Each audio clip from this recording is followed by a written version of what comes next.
Maman nous a tout laissé, a déclaré ma sœur dans le bureau de l'avocat. Tu n'obtiens rien. J'ai tranquillement ouvert ma mallette. En fait, j'ai acheté le domaine il y a 3 ans. Leur visage quand ils ont vu l'acte de propriété. La pluie tambourinait contre les fenêtres du cabinet d'avocats Harrison et Associés, créant une bande sonore mélancolique pour ce qui aurait dû être un rassemblement familial sombre. Au lieu de cela, la salle de conférence lambrissée d'acajou bourdonnait d'une excitation à peine dissimulée alors que mes frères et sœurs attendaient de réclamer leur prix. Je suis Victoria Sterling, bien que ma famille ait pris l'habitude de m'appeler Victoria la déception au cours de la dernière décennie. À 35 ans, j'étais l'enfant du milieu qui avait choisi une voie différente, quittant le style de vie luxueux de la famille pour construire quelque chose à moi, quelque chose qu'ils n'avaient jamais compris ni respecté. Merci à tous d'être venus, a commencé Monsieur Harrison, ajustant ses lunettes à monture métallique tout en observant la famille Sterling rassemblée. Je sais que c'est une période difficile, de perdre Eleanor si soudainement. Ma sœur Melissa a tamponné ses yeux avec un mouchoir de créateur, bien que j'ai remarqué que ses larmes avaient séché remarquablement vite après l'enterrement de maman hier. Son mari Brad était assis à côté d'elle dans son costume parfaitement repassé, calculant déjà de combien l'héritage augmenterait leur statut social. Mon frère Christopher se prélassait dans sa chaise avec son arrogance caractéristique, vérifiant sa montre Rolex avec impatience. À 40 ans, il avait passé sa vie entière à se laisser porter par le nom de la famille et le soutien financier de maman. Sa femme Sandra était perchée à côté de lui comme un ornement coûteux. Son sac de créateur coûtait probablement plus cher que le loyer mensuel de la plupart des gens. Et puis il y avait moi dans ma simple robe noire et mes chaussures pratiques, portant une mallette en cuir usé qui avait appartenu à mon grand-père. La déception de la famille qui s'était éloignée de leur monde de country club et de gala de charité pour construire quelque chose de réel.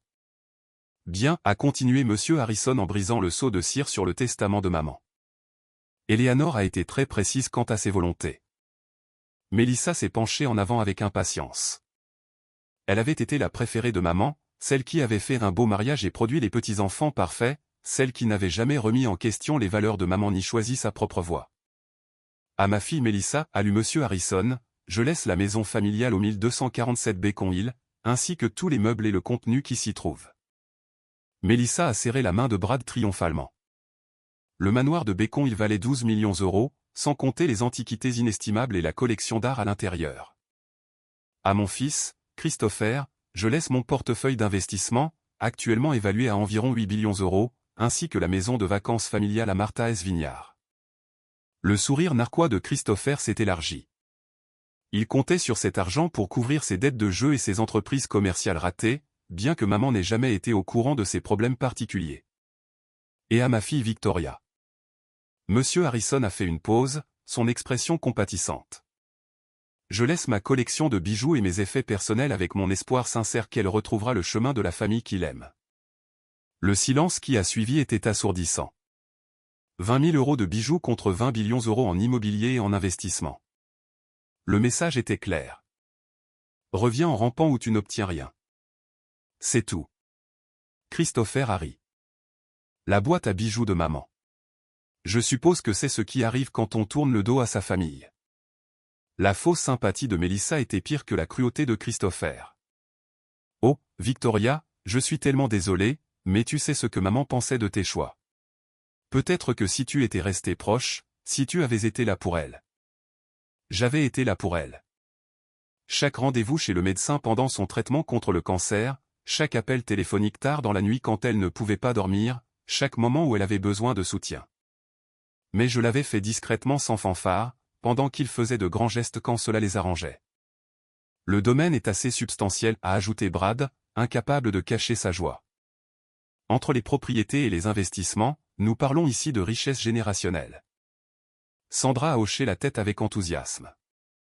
La maison de Martha's Vineyard à elle seule pourrait financer toute l'éducation de nos enfants. Maintenant, il y a un petit problème, a interrompu Monsieur Harrison, parcourant des documents supplémentaires. Il semble y avoir une certaine confusion concernant la propriété de Beacon Hill. La tête de Melissa s'est relevée brusquement. Quelle sorte de confusion? Selon les registres du comté, la propriété a été vendue il y a 3 ans à Sterling Holdings Société à responsabilité limitée. Le propriétaire actuel a permis à Madame Sterling de rester en tant que locataire. Mais c'est impossible. Christopher s'est levé brusquement. Maman a possédé cette maison pendant 30 ans. Elle ne la vendrait jamais. J'ai fouillé dans ma mallette et j'ai sorti un épais dossier jaune, le plaçant doucement sur la table de conférence polie. Le bruit du papier contre le bois a semblé résonner dans le silence soudain. En fait, ai-je dit calmement, elle me l'a vendu. La couleur a disparu du visage de Mélissa. De quoi parles-tu? J'ai ouvert le dossier, révélant l'acte de propriété avec ma signature et celle de maman, daté de 3 ans plus tôt. Quand maman est tombée malade, elle avait besoin d'argent pour des traitements expérimentaux non couverts par l'assurance. Des traitements qui lui ont sauvé la vie pendant 3 années supplémentaires. Mais le testament a bafouillé Brad. Elle a laissé la maison à Mélissa. Elle a laissé son ancienne maison à Mélissa, ai-je corrigé. Une maison qu'elle ne possédait plus. Monsieur Harrison a examiné les documents, les sourcils levés. Ceci semble être légitime. Madame Sterling, vous avez acheté la propriété pour 15 millions d'euros. J'ai précisé. Au-dessus de la valeur du marché parce que c'était la maison de mon enfance et que maman avait besoin de l'argent immédiatement. Christopher a claqué sa main sur la table. C'est une fraude. Tu as manipulé une femme malade. Vraiment? J'ai sorti un autre document. Voici la lettre que maman a écrite à son médecin, expliquant que sa fille Victoria lui avait permis de payer les traitements. Elle était très claire quant à sa gratitude. Sandra s'est penchée pour examiner les papiers. Mais cela signifie que tu possèdes tout. Pas tout, ai-je dit doucement. Laissez-moi vous montrer ce que je possède d'autre. J'ai ouvert mon ordinateur portable et je l'ai connecté à l'écran d'affichage de la salle de conférence. Des documents financiers ont rempli le grand moniteur, montrant un réseau complexe de propriétés immobilières et d'investissements commerciaux. Sterling Holdings Société à responsabilité limitée, ai-je commencé en faisant défiler la présentation. Possède non seulement l'ancienne maison de maman, mais aussi la propriété de Martha S. Vineyard, que j'ai achetée il y a 2 ans lorsque le propriétaire précédent n'a pas pu rembourser son prêt hypothécaire. Le visage de Christopher est devenu blanc. C'est impossible. Maman a dit qu'elle était remboursée. Elle l'a été. Par moi. Le propriétaire précédent était sur le point de la perdre au profit de la banque. Maman m'a demandé de l'aider à la sauver pour la famille. J'ai cliqué sur la diapositive suivante montrant les portefeuilles d'investissement. Quant aux 8 billions d'euros d'investissement, c'est intéressant. Laissez-moi vous montrer d'où vient réellement cet argent. L'écran a affiché une série de documents de prêt. Il y a 3 ans, Christopher est venu voir maman, désespéré pour de l'argent. 8 billions d'euros pour couvrir des dettes de jeu et des investissements ratés. Maman n'avait pas d'actifs liquides, alors elle a emprunté sur son portefeuille d'investissement. Sandra a dévisagé son mari avec horreur. Christopher, tu as dit que cet argent était pour une opportunité commerciale. Les prêts étaient dus il y a 6 mois, ai-je continué. Je les ai remboursés pour éviter que maman ne perde tout. Donc techniquement, ces 8 billions d'euros d'investissement, c'est une garantie contre l'argent que j'ai prêté pour sauver la vie de Christopher. C'est insensé, a chuchoté Mélissa. Tu dis que tu possèdes tout? J'ai cliqué sur un aperçu complet des actifs. Le manoir de Beacon Hill, la maison de Martha S. Vineyard, le portefeuille d'investissement qui couvre les dettes de Christopher, plus plusieurs autres propriétés que vous ne connaissez pas. La liste était longue. De l'immobilier commercial en centre-ville, des appartements de luxe à travers la ville, et même le country club où vous avez passé tous vos week-ends au cours de la dernière décennie. Comment, a demandé Brad, la voix à peine audible. Comment as-tu pu te permettre tout cela? J'ai souri légèrement, me souvenant de toutes les fois où il s'était moqué de mes petites entreprises et de mes investissements insensés. Pendant que vous viviez de l'argent de maman, je construisais Sterling Innovation. Nous développons des logiciels d'intelligence artificielle pour les entreprises du classement Fortune 500. La bouche de Christopher s'est ouverte et fermée comme un poisson hors de l'eau. Mais tu as dit que tu faisais juste du conseil. C'est le cas. Mon entreprise fait du conseil pour Google, Microsoft, Apple, Amazon. Le chiffre d'affaires de l'année dernière était d'un peu plus de 2 milliards d'euros. Le silence qui a suivi était profond. Dehors, la pluie avait cessé et un soleil pâle commençait à filtrer à travers les nuages. 20 00 00 00 00 euros a chuchoté Sandra. C'est juste le chiffre d'affaires, ai-je clarifié. la valeur nette est considérablement plus élevée, en particulier avec le portefeuille immobilier. Mélissa a retrouvé sa voix en premier. Mais pourquoi? Pourquoi garder cela secret? Pourquoi nous laisser croire que tu avais des difficultés? J'ai regardé ma sœur, me souvenant de l'enfant qu'elle avait été avant que l'argent et le statut ne la consument. Parce que je voulais voir qui vous étiez vraiment, si vous m'aimeriez pour moi-même ou juste pour ce que je pouvais vous donner. Et maintenant, a demandé Christopher, bien que son ton suggère qu'il connaissait déjà la réponse. Je me suis levé, rassemblant mes documents. Maintenant, vous savez que la fille que vous avez rejetée comme un échec possède tout ce que vous pensiez hériter. Alors que va-t-il nous arriver? La voix de Mélissa s'est brisée. Où sommes-nous censés vivre? Vous pouvez rester dans la maison de Bacon Hill, ai-je dit doucement. Vous tous. Mais pas en tant que propriétaire. En tant que locataire. J'ai sorti les contrats de location que j'avais préparés ce matin-là. Loyer au prix du marché. Le premier mois est dû dans 30 jours. Pas de traitement de faveur. Pas de réduction familiale. Brad a examiné le bail avec des mains tremblantes. 25 000 € par mois. Nous ne pouvons pas nous permettre cela. Alors je vous suggère de trouver des emplois, ai-je répondu. De vrais emplois, pas les postes au conseil d'administration d'œuvres de charité et dans les clubs sociaux que vous avez appelés des carrières. Christopher s'est levé, le visage rouge de rage. Tu ne peux pas nous faire ça. Nous sommes une famille. Une famille. J'ai fermé ma mallette d'un coup sec et décisif. À quand remonte la dernière fois que l'un de vous m'a appelé juste pour parler? Quand avez-vous rendu visite à maman à l'hôpital sans qu'on vous le demande? Quand m'avez-vous traité comme autre chose qu'un embarras? La pièce est redevenue silencieuse.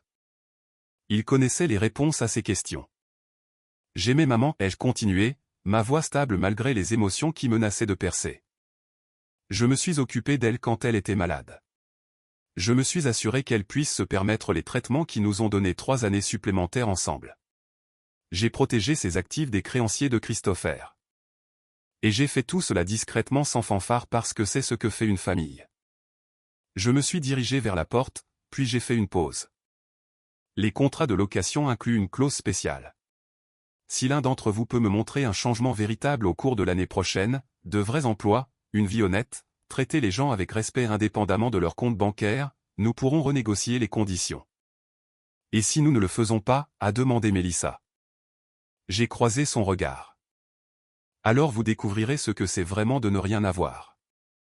Monsieur Harrison s'est éclairci la gorge. Il y a encore une chose.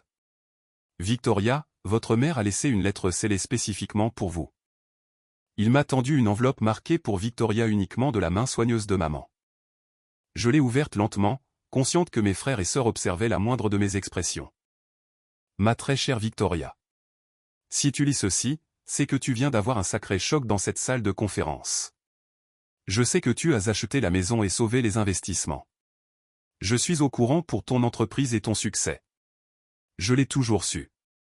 Je sais aussi que ton frère et ta sœur n'ont aucune idée de la dureté avec laquelle tu as travaillé ni des sacrifices que tu as faits pour cette famille. Ils pensent que l'argent vient par droit de naissance plutôt que par l'effort. J'ai rédigé ce testament pour leur donner une leçon qu'ils ont désespérément besoin d'apprendre. La vraie richesse n'est pas ce que l'on hérite, c'est ce que l'on construit. Et la vraie famille ne concerne pas ce que quelqu'un peut te donner. Il s'agit de ce que tu es prête à leur donner. Tu nous as déjà tout donné. Maintenant, c'est à leur tour d'apprendre ce que cela signifie. Je vous aime tous, mais je suis particulièrement fier de la femme que tu es devenue. Avec tout mon amour. Maman. Vérifie le coffre-fort à la First National. Coffre 847. La clé est dans ma boîte à bijoux, qui est vraiment à toi. J'ai plié la lettre soigneusement, la glissant dans ma mallette. Mes frères et sœurs regardaient avec attente, mais je n'ai pas partagé son contenu. Certaines choses étaient censées rester privées. J'ai une réunion du conseil d'administration cet après-midi, ai-je dit en vérifiant ma montre. Les contrats de location sont valables pendant 48 heures. Après cela, les procédures d'expulsion standard commenceront. Je suis sorti du cabinet Harrison et Associés pour me retrouver dans l'après-midi ensoleillé, laissant derrière moi une famille qui commençait enfin à comprendre la différence entre l'héritage et la valeur.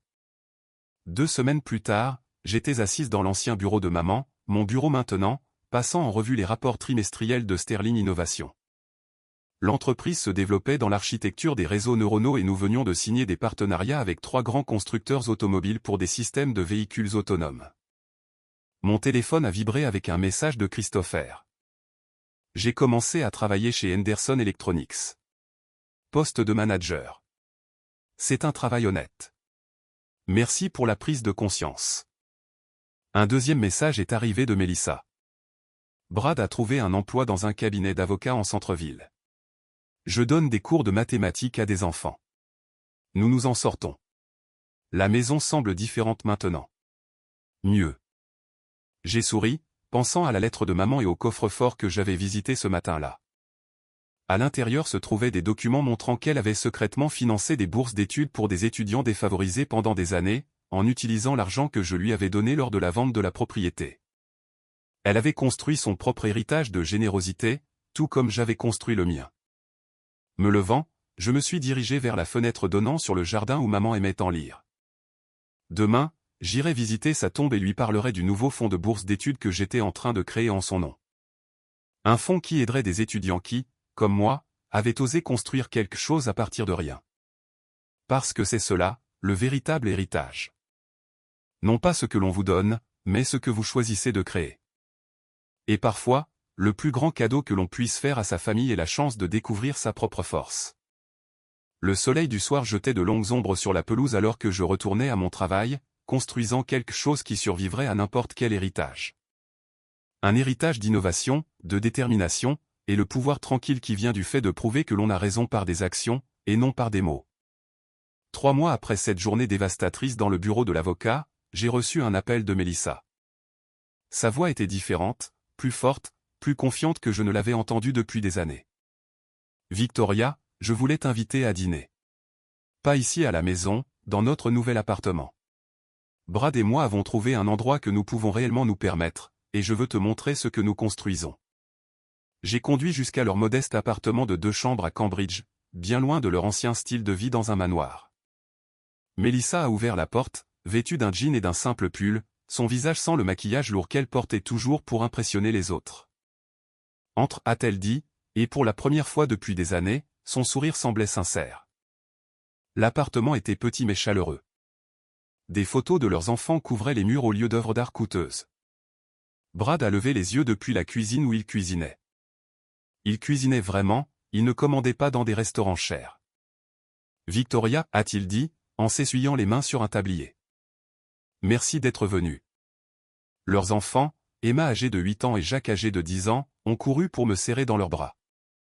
Ils avaient grandi et semblaient curieusement plus heureux malgré le changement radical de leur situation. Tante Victoria, s'est exclamée Emma, maman m'apprend l'informatique. Elle dit que tu es vraiment douée pour ça. J'ai jeté un coup d'œil à Melissa, surprise. Tu apprends la programmation? Elle a hoché la tête, une légère rougeur colorant ses joues. Je me suis inscrite au collège communautaire, en informatique. Il s'avère que j'aime vraiment résoudre des problèmes quand il ne s'agit pas de politique sociale. Pendant le dîner, des lasagnes faites maison qui étaient infiniment meilleures que tout ce qu'ils avaient jamais servi lors de leurs élégants dîners mondains, ils m'ont parlé de leur nouvelle vie. Brad gravissait les échelons dans un petit cabinet d'avocats, prenant des affaires auxquelles il croyait plutôt que seulement celles qui rapportaient le plus d'argent. Melissa excellait dans ses études tout en donnant des cours de mathématiques à des lycéens. Le plus drôle, a dit Brad en servant le dessert qu'il avait préparé lui-même, c'est que nous sommes plus heureux.